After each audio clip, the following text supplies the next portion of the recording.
Hello, my name is Sam Feltham and welcome to Expert Interviews here on Smash the Fat.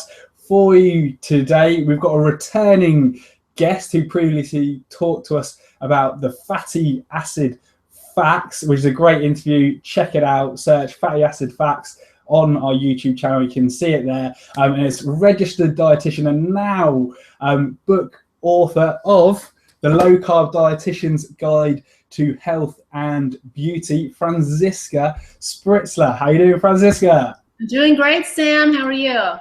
I'm good, fantastic. It's really good to see you, and you're kind of bringing the California sun with you because the sun is finally coming out today. It's been windy and raining all day, and finally, now the sun is coming out. But now I'm indoors, so glad I could oblige. Very happy. Yeah, thanks, Franziska. Fantastic.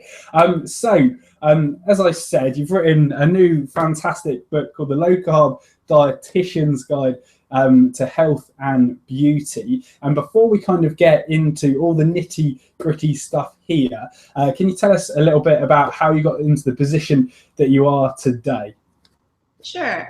So I am a registered dietitian and a certified diabetes educator, and I went back to school kind of late in life in my mid-30s and did a traditional dietitian plan. I functioned very much as a traditional dietitian, low fat, lots of veggies, very, very low in saturated fat. And I ate that way and talked to people about eating this way until about 2011 when I discovered I had high blood sugar after meals, and I got into low carb. And within a few years, I realized I could no longer work in an environment where low fat diets were encouraged. I was really required to prescribe them. So I went out on my own at the end of 2013, and I've been in private practice as a dietitian and also a blogger and a writer, freelance writer since then. And the Low Carb Dietitian's Guide to Health and Beauty is a book that I wrote because I'd wanted to write a book specifically for women and all of the challenges that they face on low carb diets, and just a little different that, men tend to have an easier time with it. So I wanted to address their concerns, and that's why I wrote it. Fantastic, because there are a lot of specifics that people don't get. I was kind of talking to one of our coaches today kind of about the specifics of kind of female biology and kind of how it works a little bit differently to men, and men have an easier time kind of losing weight and stabilizing blood sugar and all that jazz, a fair amount more. So it's great to see kind of like a female specific book on that. And folks, if you want to check it out, you can buy it via Amazon. In the US, if you go to smashthefat.com/HBUS. And if you're in the UK, you can buy it via Amazon at smashthefat.com/HBUK, and it gives a little bit of a kickback and helps support the show to us. And you can check out Franziska's blog at lowcarbdietitian.com, where you blog on kind of everything that's going on in the low carb community as well, which is fantastic. So thank you so much for doing that. But without further ado, let's kind of get into the book. Now, we were talking before we came on the air, and I was saying how comprehensive this book is. It really is comprehensive. It's got kind of every single thing you need to know, and it's kind of like almost a reference book. So kind of when you are going through that health journey, particularly at the beginning, and even kind of during a maintenance phase, for instance, it's the type of book that you can really refer back to because it's so comprehensive, nicely detailed, not overcomplicated, kind of gets to the point and everything, which is absolutely fantastic. And kind of the first chapter is obviously an introduction to low carbohydrate diets. So kind of for anybody out there that's not really sure about what a low carbohydrate diet is and how it works, what's kind of the deal with that? Well, low carbohydrate diets can mean different things to different people, but in general, a low carbohydrate diet would mean that you get, probably less than 20% of your calories for the day from carbohydrates, and you have a higher percentage of fat, a much higher percentage of fat than a traditional diet. So like a typical diet, low-fat diet would be maybe a 20% fat diet, but a quote-unquote normal, just standard American diet probably has 30 to 35%. But on a low-carb diet, it's really going to be 50% or above. Some people would argue that it needs to be far above that, and I say, you know, there's a range, but it's essentially, you know, eating about the same amount of protein as you would eat on a regular diet, but really cutting back on the carbohydrates, increasing the fat, and this will help you to feel fuller and more satiated, and it can actually help you have an easier time losing weight just because of the changes it can bring about in your body. So it's a wonderful way of eating, a way that I have eaten for the last 4.5 years or so, and yes. There's many benefits to it that kind of when you do go on this journey and you kind of discover kind of that there is this completely other different way of eating, and it's quite possibly superior to the current general recommendations that are out there. But there is kind of a difference between say a low carb diet and a very low carbohydrate diet, which is something that you kind of define in the book. So can you take us through that, kind of what the differences are, and why it might be more beneficial for somebody maybe to go on a low carb diet rather than a very low carb diet, and kind of the pros and cons with that? Sure. Well, there's no really universally accepted definition for what constitutes a very low carbohydrate diet, but I define it as less than 30 grams of carbohydrate per day. And that's where you will enter the state of ketosis, which is, you know, you're in a state of burning fat. You have an elevated level of ketones in your body. A low carbohydrate diet, you may or may not be producing ketones at that level. And again, I don't want to get into that was one of the main points of my book too, is that I don't necessarily want people to focus so much on ketone levels as getting to a point where they're eating the amount of carbs that they need for blood sugar regulation, for feeling good, for having energy and losing weight. So again, there's lots of books on ketogenic diets out there, and I was actually approached to write several of them myself, and I turned them down because I really thought I want to focus on low carbohydrate, and people can adjust up or down based on what feels best to them. One person may feel great eating about 30 grams of net carbohydrates a day. Another person may want to eat 50 or 60 grams or more. That's still considered a low carbohydrate diet. Anything less than about 130 to 150 grams a day is considered technically low carb. So I think it really is an individual thing. And in my book, I had to pick a range when we get into my plans later on. It doesn't meet everyone's ideal. Some people may need to go a little bit lower, others a little higher. But overall, I think this meets the majority of women's needs for getting the benefits of a low carbohydrate diet and carbohydrate restriction. Fantastic. So where do you recommend that people approximately start? I think somewhere between about 30 and 50 grams of net carbohydrate a day. And that's something else we probably need to get into. I know in the UK, you already subtract fiber out of, for labels and everything else. You subtract fiber from the total carbohydrates, and that's the carbohydrate value that's reported. In the US, we report the total carbohydrates and the fiber. In order to get the true digestible carbohydrates, you need to subtract the fiber from the total carbohydrates. So I recommend 30 to 50 grams of net carbohydrate. And that can be anywhere from 50 to 80 or even more grams of total carbohydrate per day. But the net digestible carbohydrates, I think 30 to 50 grams, people tend to get the best results, the women that I've worked with. That's what I follow myself, and that's why I made that recommendation.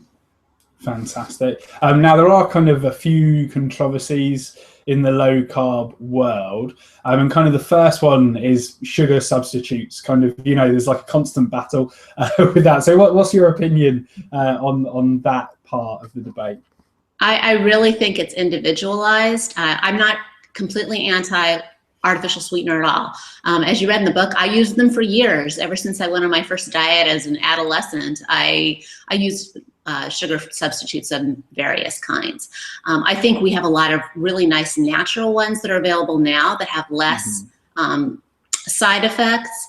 And we don't really, even though there's been a lot of research done on sugar substitutes and how they affect people, it's really hard to do great studies long-term on people because there's so many other factors that come into play. We have a lot of mouse studies, and they're extremely, extremely high levels of the sugar substitutes. They do tend to cause damage, but that's, you know, the equivalent of several ounces a day for a human, and nobody really can consume that amount. I mean, I'm not saying they can't, but most people do not consume anywhere near that amount of sugar. Yeah, you're gonna have to drink a lot of Diet Coke for that to happen. Oh, you really would. You wouldn't really have much room for anything else in your diet. So I recommend using them in moderation if you want to. At the time I wrote the book, I wasn't using any at all, and I've gone back to using some stevia now in some of my beverages. So, you know, it's really up to the person, and I don't think that people need to stay away from them. But I think, you know, using them in moderation, and also being aware that some of them do have side effects for certain people. They can bring on migraines, some cause digestive issues. But in small amounts, I don't think there's anything wrong with it, and it's definitely preferable to using sugar or honey and those sorts of foods. Absolutely. Now, another kind of controversy, well, not really a controversy, but sort of something that we kind of all have to battle with. Well, not myself, because I'm teetotal, kind of unfortunately, but alcohol is something that a lot of people struggle with. So what's your approach with that? Well, I'm close to a teetotaler myself. I maybe drink once a year at a celebration or something. I'm just not that interested in drinking, but I understand that for a lot of other people, that is one of the hardest things to give up. And I think that's another point where in moderation, it works for most people. And a moderation is 1 drink a day for a woman or 2 drinks for a man. And that's about 4 ounces of wine. That would be the best one. Wine actually has some other health benefits. Liquor or beer, not too many health benefits. Beer has a lot of carbs. So I say a dry wine, small amount. And that is the key, is to limiting it to about 4 ounces. And it's 4 ounces, you know, every day if you wanted it, but not 4 ounces as an, you know, as an average, so that on the weekend you end up drinking like 5 or 6. You go, oh, well, I didn't drink any all week, so now I can make up the 4 ounces for each day. Yeah, you can't multiply those things, and that's kind of something that people really do. They kind of look at recommended daily allowances, and then they kind of, you know, something like that. If you put that together, what's that, like 28 ounces of alcohol? You can't kind of like save it all up for Saturday evening, go out and get plastered, you know, because it's kind of like, I think the analogy I've kind of heard before is kind of like the difference between a push, the force of a push, and the force of a punch. If I was to push you lightly, kind of once a day, then that's okay. But if I added all those forces together and then punched you in the arm with that same force, it's going to leave a bruise. It's kind of the same thing, right? That is a great analogy, Sam. I love that. I'll probably use that someday. Please do. That's great. And give you the credit, of course. I love that. I do. And I think you're absolutely right. In small amounts, if you wanted to every day, but you definitely don't need to drink. If anyone wants to give it up altogether and finds it easier to do that than to limit themselves to 4 ounces, then I highly recommend that.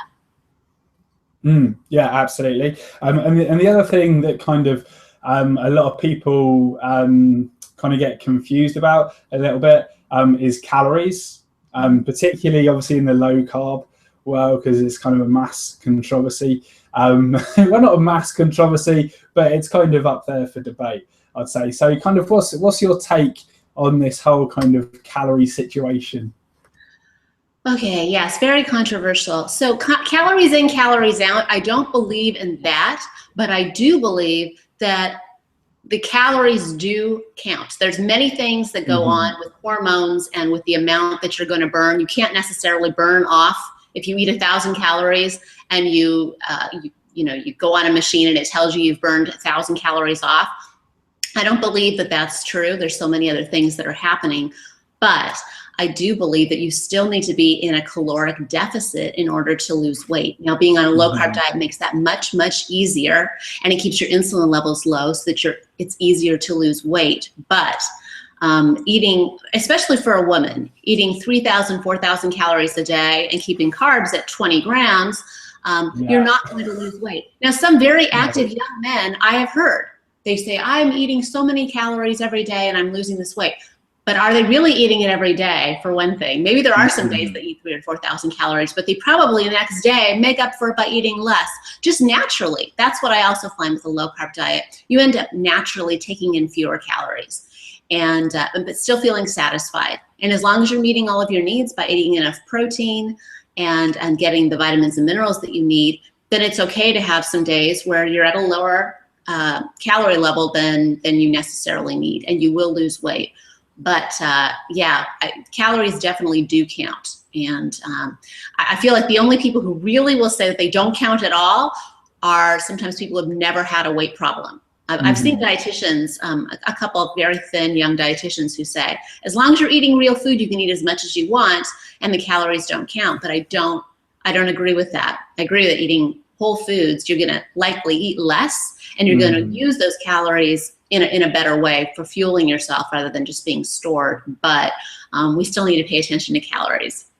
Yeah, absolutely. Quantity kind of is still crucial. You can't kind of just completely take it out of the situation. As you say, eating real foods almost makes it autonomous because you tend to be satisfied in things.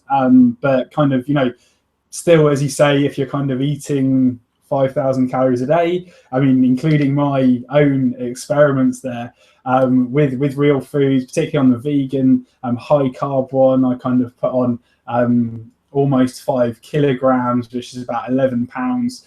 And even in the low carb one, I still put on a little bit. Kind of, it's up for debate in terms of whether that was muscle, maybe a little bit of water weight or whatever. But for the majority of people, particularly if you've got some form of metabolic damage, quantity certainly comes into that. And if you're losing weight, kind of by definition, you are kind of in a calorie deficit as well, right? And kind of a really good way that I find for people to kind of keep that quantity variable in moderation is intermittent fasting, and that's something that you talk about in the book. So what's your advice on intermittent fasting? Well, intermittent fasting is a great tool for some people.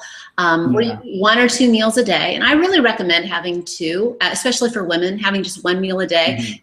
For one thing, it's hard to get all of your protein needs met in 1 meal. And are you really going to use that protein efficiently if you're eating like 70, 80 grams of protein at one time? So I recommend twice a day if you're going to do intermittent fasting. For a lot of people, it's easiest to skip breakfast, just eat lunch and dinner, and then skip breakfast. And then you're having a fast of generally 16 hours or so. And during that time, you end up using your fat for energy, and you also end up usually consuming fewer calories in the 2 meals than you would in 3. And I feel the same way about snacking. I have snacks included in my menus because a lot of people want them, but they are optional. And if you can go from meal to meal without snacking, I think that's great. I don't believe that most people need snacks. And I feel if you're eating proper meals, you shouldn't be getting hungry in between them. And with intermittent fasting, the 2 meals that you're eating are, they're pretty nutrient dense, and they have a fair amount of calories since that's all you're eating for the day. But you're still in a caloric deficit. And if you intermittent fast, 1 day a week or every other day or even every day, if that suits you, I think it can be very beneficial. Certainly. And one thing that you mentioned there was protein, and kind of, making sure that you meet your protein recommended daily allowance, or the amount that you actually kind of need to maintain muscle mass and things. But what are kind of, why do you need to meet a certain amount of protein, and also kind of, is there too much protein that you can eat? Well, protein is an essential nutrient. We cannot make protein ourselves. Our bodies don't have that ability, so we have to take it in every single day. And if there's a day that you don't eat any protein, then your body has to break down other things like your muscles for the amino acids in order to create the proteins you need. Your body just needs proteins for enzymes, for muscle development, for so many things. So not getting the protein that you need, you will end up, first of all, damaging your metabolism over the long term. For a few days, you know, obviously when you're sick and you can't eat and you're not getting enough protein, that's not a problem. But for day to day, you want to make sure you're getting, in my opinion, especially on a low carb diet, I think you should be getting about 1.2 grams to about 1.7 grams per kilogram of body weight, or your actually your ideal body weight if you're, you know, much above that. So that's going to support your muscles, and protein actually helps to keep you satisfied as well. Fat is filling, but protein actually has a bigger effect on satiety. They've done many studies. So getting enough protein is crucial. It's also important for anyone who's injured, for bone recovery, for muscle recovery. So that's one thing I saw on the ketogenic diet, is people going lower and lower in protein in order to drive the ketone levels up, not realizing that they're actually, if they go too low in protein, it's not good for muscle mass retention. And you know, it's going to vary from person to person depending on how active they are and how muscular they are. So I give a range of protein intake, and that's a pretty big range, 1.2 to 1.75 grams per kilogram. And it's also based on your bone structure, whether you're small, medium, or large framed. And I have people measure their wrists to determine that, because that makes a difference as well. Fantastic. And can you eat too much protein, and kind of, are there going to be any adverse effects that people should expect? You know, it's almost hard to overeat protein, because your body, once you've had more than maybe 35%, 40%, and that's going to be different for each person based on how big you are, you start to feel a little sick if all you're eating is protein.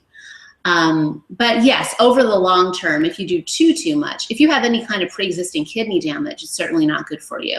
And if you're crowding out other nutrients by only eating meat so that you're too full to eat anything else, I think that can be a problem. But it'd be really hard. I can't even imagine eating like 200 grams of protein a day and not becoming sick myself. Now, some people would say, oh, no problem, I could do more than that if I went to like a big, you know, steakhouse and they gave me a big meat. Once in a while, it's okay. Every day, though, I think it probably could cause a few problems. And, you know, I think bone health may suffer over the long term at super high protein intakes, but high protein diets, they don't cause kidney damage. That's another fallacy. If you have pre-existing kidney damage, you need to be careful of the amount of protein that you get. But if you don't, a higher protein intake, really to satiety, I would say in most cases, shouldn't cause any problems. Fantastic. And one thing you kind of mentioned in there was vegetables as well, and kind of making sure that you do get enough vegetables. So what are the things that we're trying to get from vegetables, and what are the benefits of those things?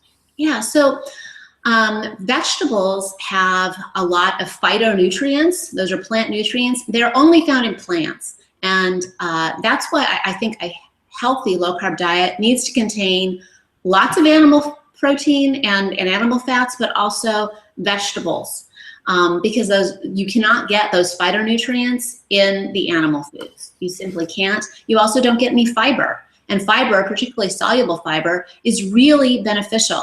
And I'm not talking about the type of fiber, you know, like wheat bran fiber that people add to, or oat bran, that was big maybe 15, 20 years ago, that people add in an attempt to boost their fiber intake. I'm talking about the natural fiber that's found in vegetables and some fruits. And it can help with blood sugar regulation. It can help with weight. And it also helps you to feel full, and it can improve the composition of your gut microbiota, or your microbiome, which protects you from disease. And I just think it's really crucial to get enough vegetables. They do have vitamins and minerals. Most of those you can get in animal foods, but like vitamin C is only found in vegetables. and really those phytonutrients with the different colored pigments. That's why it's important too, not just to do greens. I know people who say I need nothing but meat and greens. Well, greens are great, but you're missing out on the benefits of some of the other brightly colored vegetables and fruits that have different kinds of phytochemicals that have other benefits like cancer, heart disease protection. So I think eating, dietitians always say you should eat the rainbow. I think that's true, a rainbow of fruits and vegetables. I think that's true based on your ability to tolerate carbs. If you have diabetes, I wouldn't say eat the rainbow and eat as much pineapple as you want. I would say try to choose the lower sugar berries, eat lots of vegetables, different colors, so that you get a wide variety of those phytochemicals.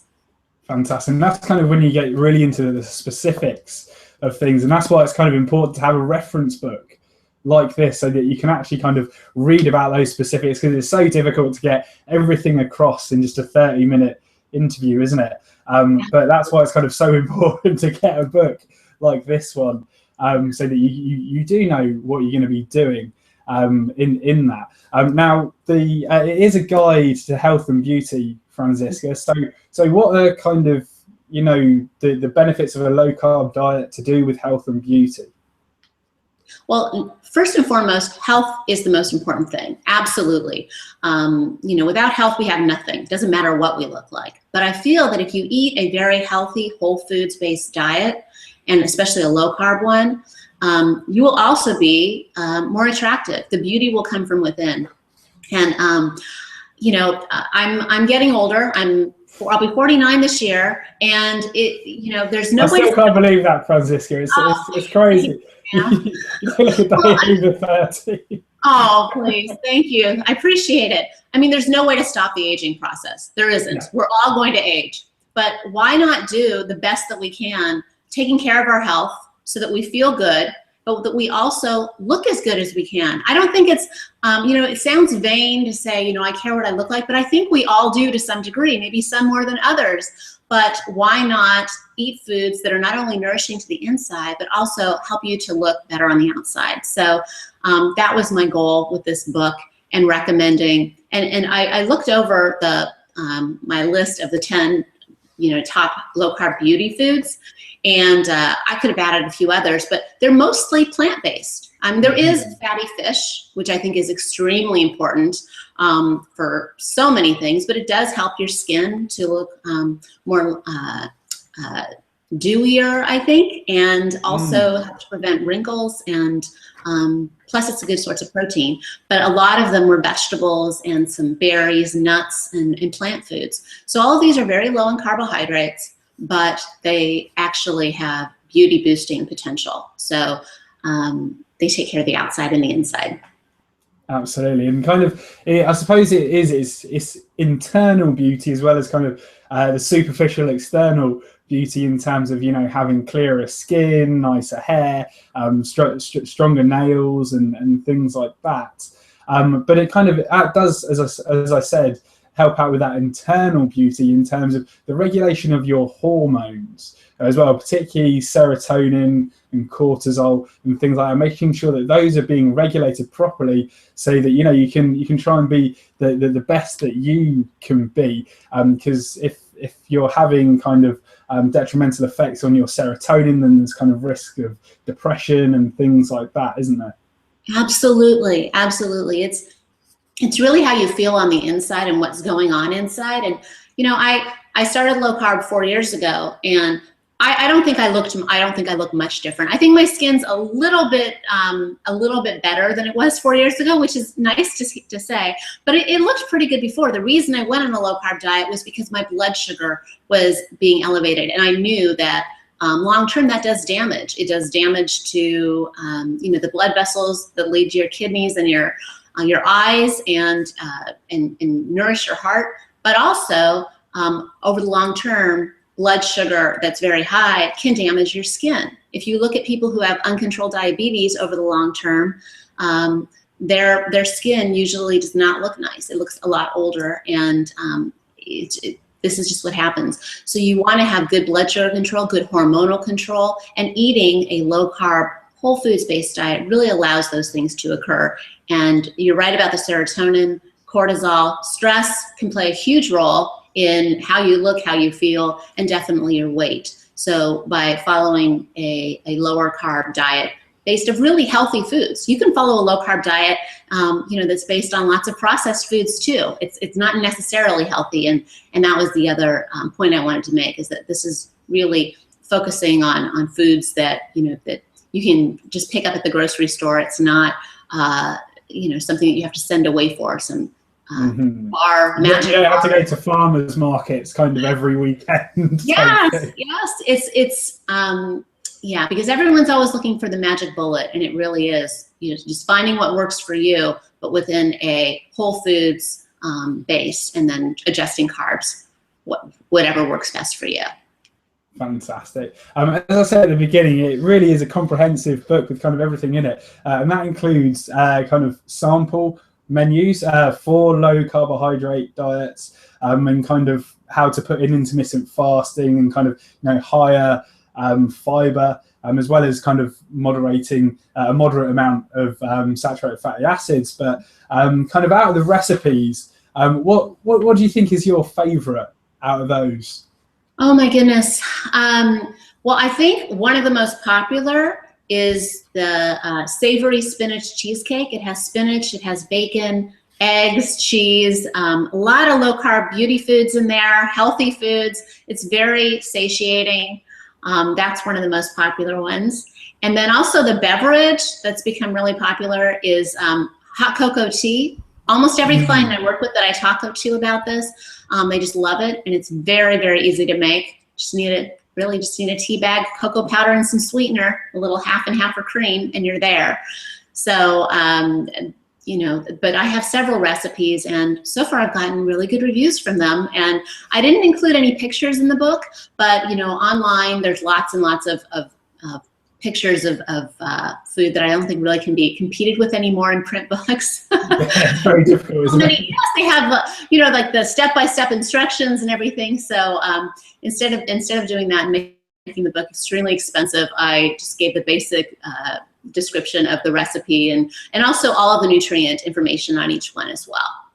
That's fantastic. I mean, another thing that you kind of recommend in the book is a certain amount of supplements and kind of where they're appropriate. So for you, what do you think are kind of the most important supplements kind of generally, and how much should we take of them?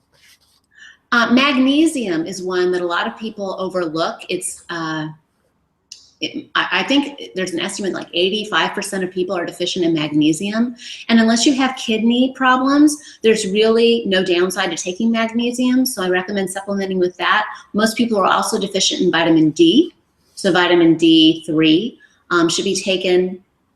And that's something that should be monitored, though. I think you go overboard with it, and if your levels are too high, that's not a good thing either. So those are important. And vinegar is a wonderful supplement, and it's super easy to find, and you don't need definitely don't need any prescription or anything for it. Apple cider vinegar, you just take a tablespoon or two a day, and that can help with blood glucose regulation. A lot of people find that it helps with weight, and it can even help with your intestinal bacteria too. So those are three that I would recommend for just about everybody. And then the others are, based on specific needs. Like for women with polycystic ovary syndrome, I recommend something called inositol, which is really beneficial for that. So I always say I recommend that people check with their doctor before they supplement, because you just never know. If you're taking a medication that may interfere. But otherwise, those are three that I think are pretty safe for most people to start with. Fantastic. And then finally, the one thing that I was happy to see is that there's some exercise in there as well. So what's your advice on that side of things, and how is it linked with health and beauty itself? Yeah, so I'm not a huge exerciser in general. I don't do CrossFit. I don't do a lot of things that people in the low carb or paleo communities do. But I do believe that getting some exercise or physical activity in every day makes a huge difference, mentally as well as physically. It can help with stress. And walking is great, but as we get older, I think we do need to do some kind of strength training, whether it's yoga where you're pushing yourself up, pushing up your entire weight of your body with your hands, or strength training with weights. And I do give some recommendations for some videos that have helped me. And some people like to do Pilates as well. I have some videos in there that I recommend for that. And I just think finding something that works for you and doing it consistently every day. If you hate going to the gym, don't go to the gym. I'm one who doesn't go to the gym. I work out at home. But for other people, it's much more motivating to go to the gym, work out with others, have a personal trainer. So I think you need to find what works best for you, but do something. And don't look at it as a way to lose weight and think that you're burning a certain amount of calories, because as I said before, we just don't know how your body's going to respond in terms of the calories it burns. But we know that it's going to give you huge benefits and actually help to preserve muscle mass as you age so that you look better, feel better, and are less prone to injury and debility as we get older. Yeah, super important. And as you say, it's not it's not the benefit of the amount of calories that you burn, because burning calories is not a health benefit. There's something that you have to hit home to people. It's an outcome. It's something that happens, but it's not a health benefit in itself. And with exercise, it is about that cognitive clarity, stronger bones and muscle, and also keeping that physical ability, physical coordination. That's so important, particularly as we get into senior age. You don't want to be that person that trips over the fireplace and ends up breaking a hip. You want to still be able to walk about. And everything like that. My fiance's grandma, she's 92, right? Still riding a bicycle. Absolutely incredible. She has to push it up hills, but she's still cycling away and going down the shops and shuffling about, going up and down the stairs in her house and things. And it's incredible. And her husband, who's unfortunately deceased for about the past 10 years, but he was a physical trainer in the French Navy during World War II, and it's absolutely incredible the types of things that they used to do together, physical training wise. It's absolutely fantastic. That is wonderful, so inspirational, and that's the kind of senior years that we should all want, because if you go to any nursing home and you see, someone who can barely walk, someone who's really hunched over because they've lost a lot of their spine to osteoporosis, these are things we want to avoid. And being physically active and nourishing your body with the right foods throughout life can help. I don't think it's ever too late to start, but it's definitely never too early to start. So start now with the activity. Smash it out, as we say. Fantastic. And one way to do it, we were discussing this before the show, is to do the workouts on this YouTube channel. I do Workout Wednesdays now, Franziska. So every Wednesday I put up a workout video for people that can do it at home. It's usually 5 to 10 minutes long. So yeah, definitely check that out. Feel free to share it with your viewers. I would love to. That sounds wonderful. I'm sure they'd enjoy it. Yeah, absolutely. Fantastic. So that's all we've got time for, unfortunately. So were there any wise words that you want to leave us with before you got to go? I think just really be the best that you can be. Treat your body nicely, and it's going to serve you well. And that's really all I want to leave you with, is just be thankful for all the health that you do have and try to preserve it the best that you can. Fantastic, Franziska. And folks, definitely check out the Low Carb Dietitian's Guide to Health and Beauty. You can grab it on Amazon in the US if you go to smashthefat.com/HBUS. And if you're in the UK, you can get it on Amazon as well on the UK site if you go to smashthefat.com/HBUK. And check out Franziska's website and blog as well at lowcarbdietitian.com. Again, Franziska, thank you so much. And that only leaves one more thing to do, and that's to hear us smash it out again from Franziska Spritzler. So on the count of 3, shouting smash it out to the camera. 1, 2, 3. Smash it out. Awesome. Super duper. Thanks again, Franziska. And I hope to see you soon. Thank you so much, Sam. I had a great time. Thanks. Thanks very much. Bye. Bye.